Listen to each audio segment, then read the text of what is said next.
Next up, we have Dr. Matthew Johnson. Dr. Johnson is going to be speaking about the latest psilocybin research. He is not only a professor of psychiatry and behavioral studies, but he's also an expert in psychedelics, other psychoactive drugs, and addiction. He has published 119 scientific manuscripts, including the first research on psychedelic treatment of tobacco addiction and the largest study of psilocybin in treating cancer-related depression and anxiety. Matthew, thank you so much for joining us today. You're welcome. All right, so pleasure to be chatting with you all.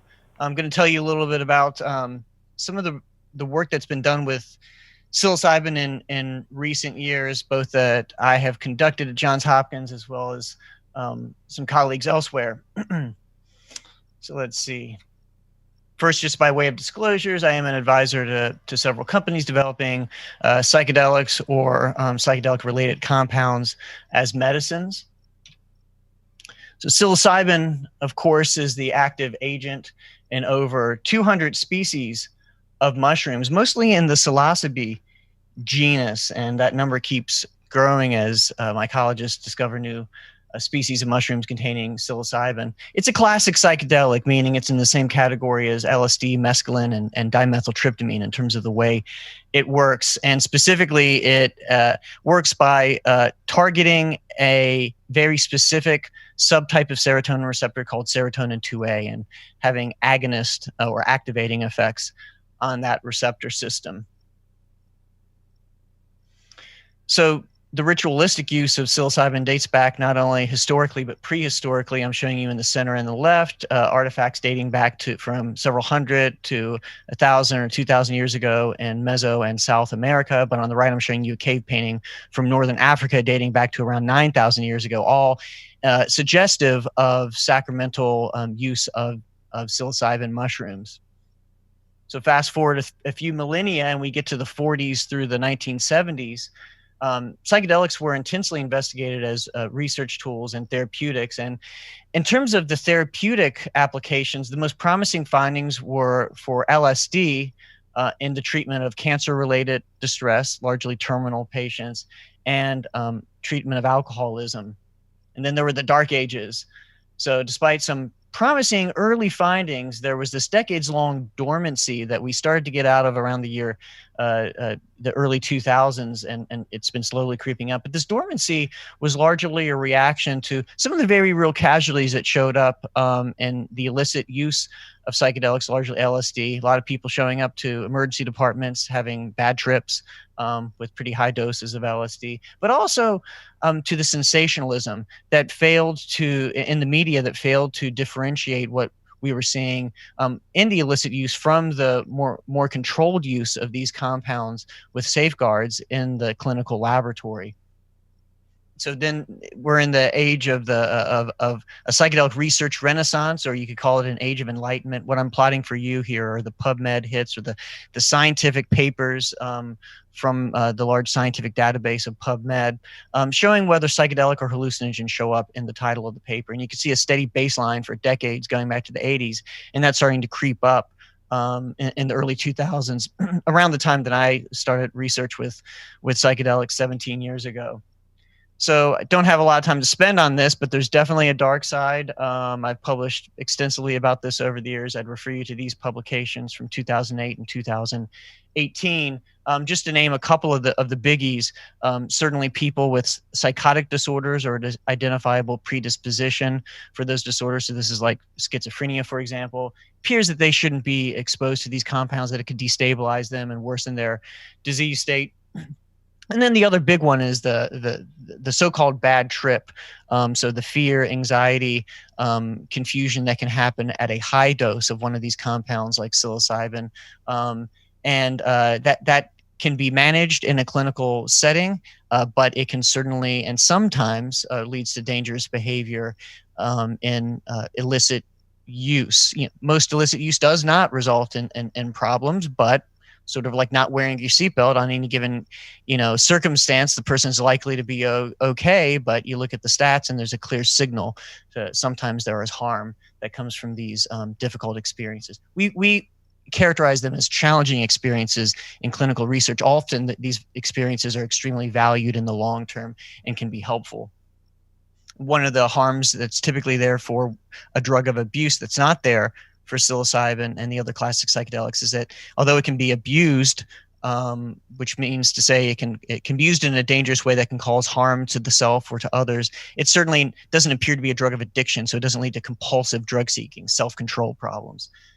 So based on a couple of early studies that our group did in the early 2000s, we combined the data and found an interesting signal that psilocybin increased the personality dimension of openness. So this is interesting because a personality dimension, by definition, is not supposed to change. It's supposed to be a trait. And so openness refers to a broad-minded tolerance for the points of views of others, the ability to hold mutually seemingly exclusive ideas at the same time, thinking of a both and rather than an either or framework, and an appreciation for aesthetics such as art and music. So we found that that a high dose of psilocybin caused an increase in personality openness, the first time ever in the scientific literature that a relatively discrete laboratory intervention caused a change in a validated personality construct. And we found that that wasn't just a product of getting psilocybin. It was a product of having a certain type of subjective experience after one received psilocybin. I'll tell you more about this, but the so-called mystical type experience. People that had that type of subjective experience showed the increase in personality openness. People who had a strong dose of psilocybin that did not have that type of subjective experience did not show the increase in personality openness. So I mentioned this term mystical experience. It sounds kind of woo-woo, but it's actually a validated psychological construct dating that back to William James, the founder of American psychology. And he was fascinated with this phenomenon, largely reported outside of any drug use. But the idea that people across the centuries and from different cultures and from different languages report extraordinary human experiences that show remarkable similarities, often from a religious standpoint, but certainly not always.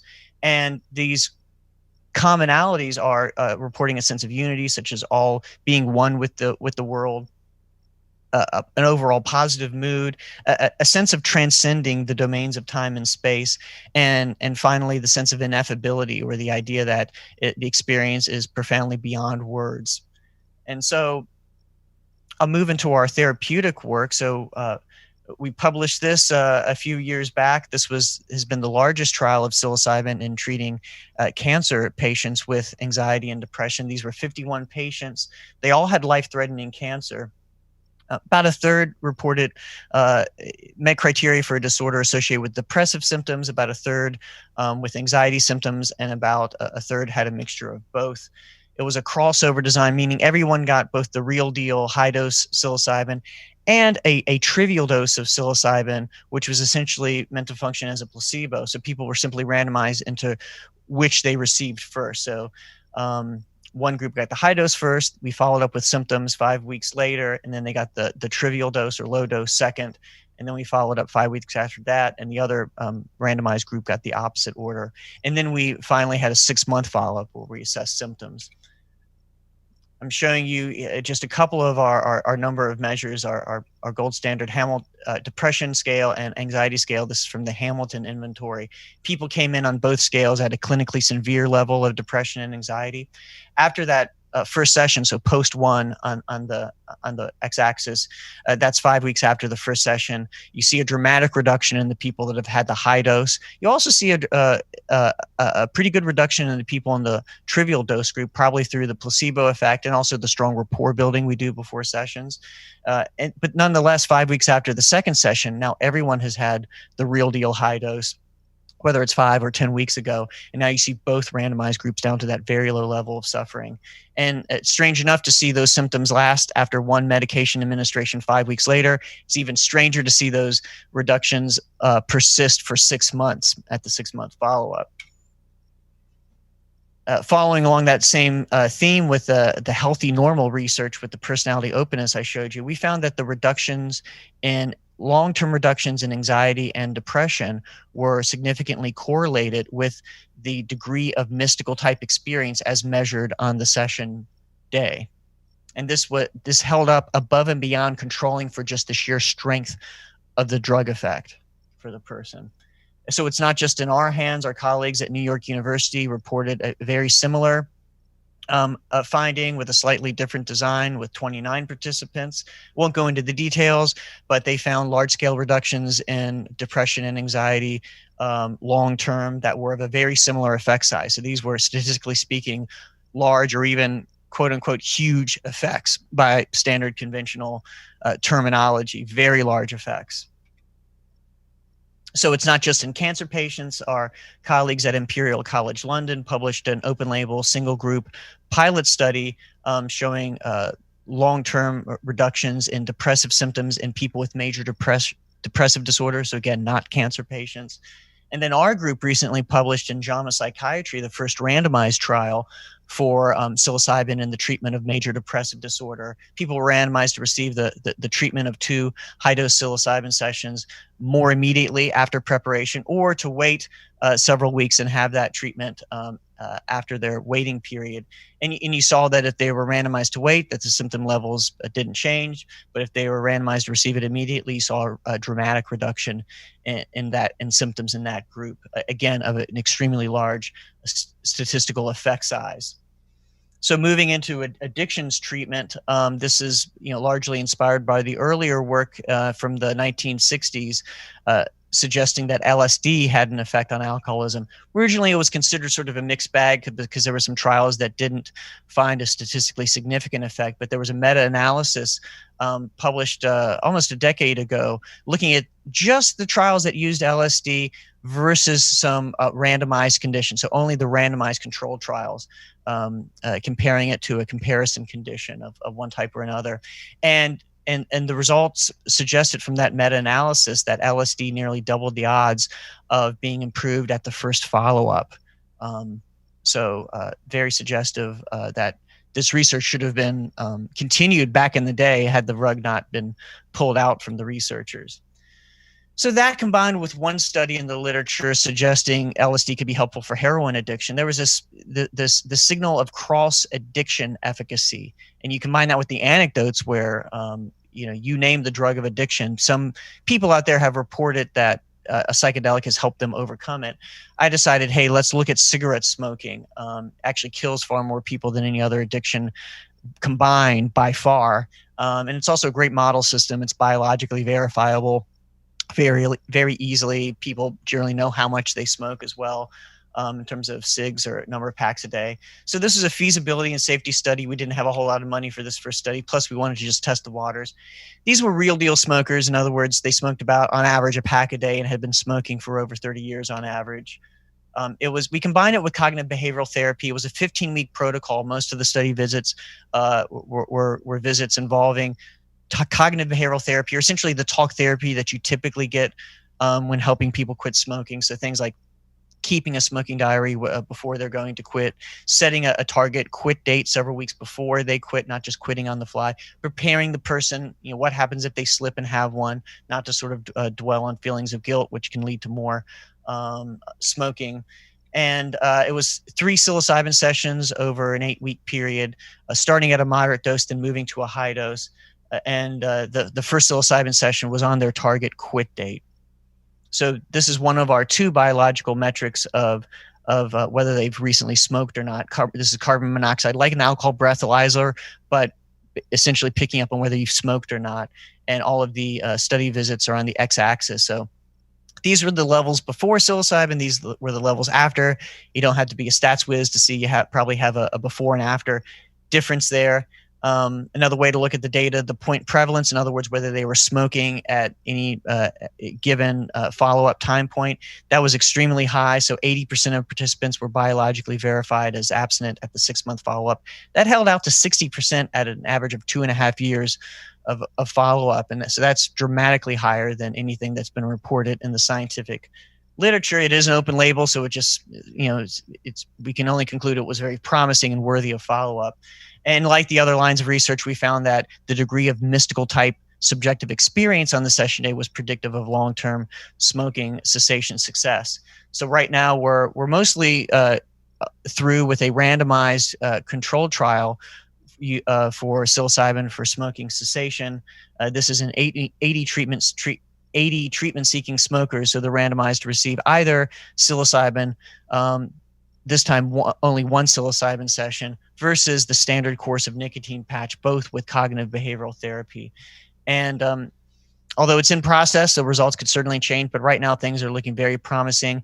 For the 44 people who have gotten to their 12-month follow-up, 59% in those 22 people in the psilocybin group are biologically confirmed as abstinent, and that compares to only 27% in the nicotine patch group, which is, by the way, very good for nicotine patch compared to the scientific literature, what's typically reported. But nonetheless, psilocybin is looking very good. Again, it could change, but we have to keep following the data. So it's not just with smoking. Our colleague Michael Bogenschutz, now at New York University, has found very large reductions in alcohol use disorder, so reductions in heavy drinking days and drinking days following a psilocybin session in a very similar framework.